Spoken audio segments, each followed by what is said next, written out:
It is said that ancient maps would contain the phrase Hic sunt draconis or Hic sunt leonis as a warning to the errant to stay away from uncharted waters where unknown dangers may occur.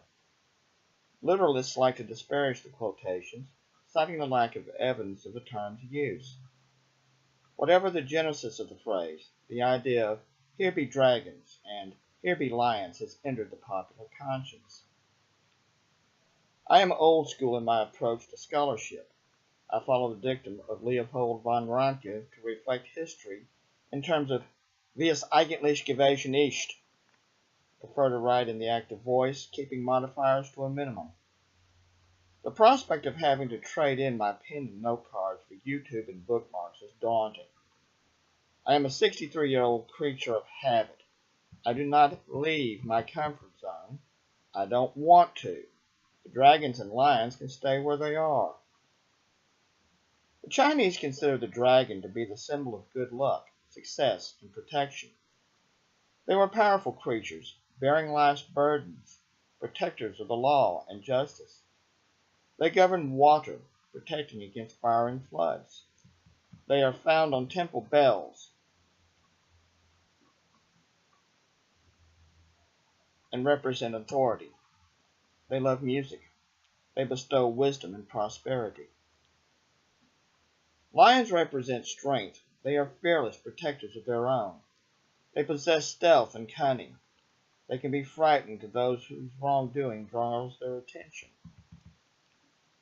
The admonition, "Here be dragons, here be lions," is poorly spent on dragons and lions themselves. The same could be said for those who aspire to become lions and dragons.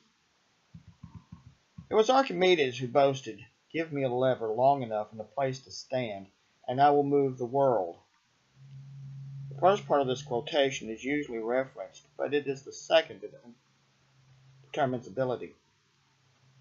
Without a place to stand, it doesn't matter how long the lever is. The world will remain unmoved. G.K. Chesterton is famous for having said, "We do not need a church that moves with the world. We need a church that moves the world." It could be paraphrased as saying, "We need a church with a long lever." It is the church, however, that gives us a place to stand. It is the church that gives us a place to be. It is the church that allows us to be ourselves and do what it is that we excel at. It is the church that allows us to go into those uncharted waters where be dragons or be lions. If we go into these waters, we may find them, and in finding them, discover that they are nothing more than big puppies, like my dachshunds. I only want their bellies rubbed. Having said all of this, allow me to give a little background on Vidor, Texas. It is a small working-class suburb of Beaumont, Texas. It is probably most famous, or infamous, for its history of racism. At one point, being the site for two of the Ku Klux Klan caverns that operated in Texas up until the 1970s. In the late 80s and early 90s, there was an attempt to integrate the housing project in South Vidor, an attempt that ended disastrously, with the African-American resident returning to Beaumont, only to be murdered by one of Beaumont's gang members the very night of his return. The sole remaining cavern in Texas is the Cleveland, Texas-based Knights of the White Camellia, which attempted to reestablish its presence in Vidor, using the attempted integration as its springboard. Here is where they found out that Vidor is genuinely to be applauded for. Vidor is a church-going community. The number of different churches from different denominations is all but staggering.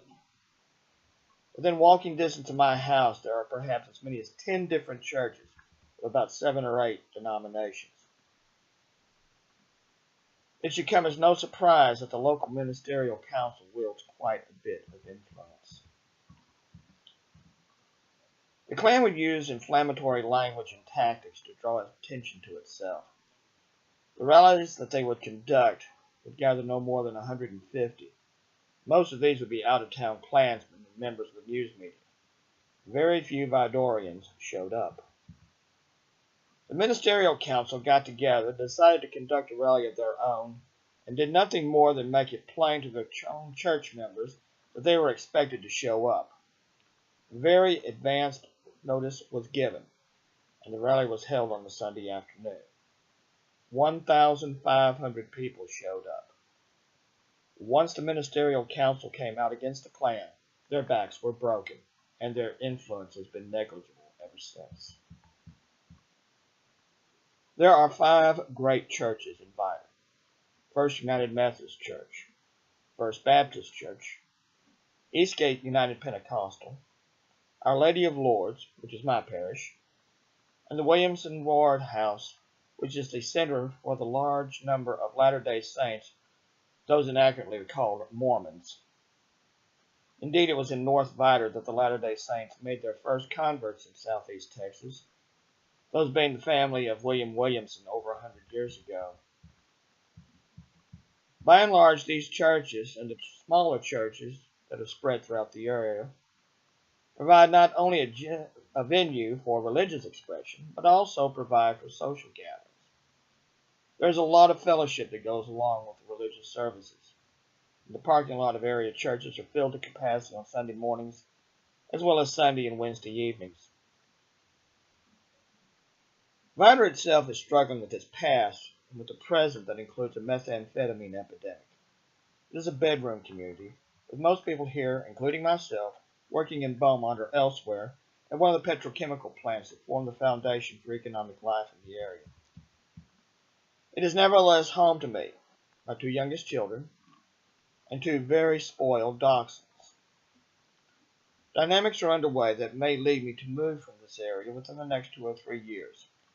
But currently, this is home, and home is where I intend to make the most of. Right now, I have enough to keep me engaged. I will let the future take care of itself.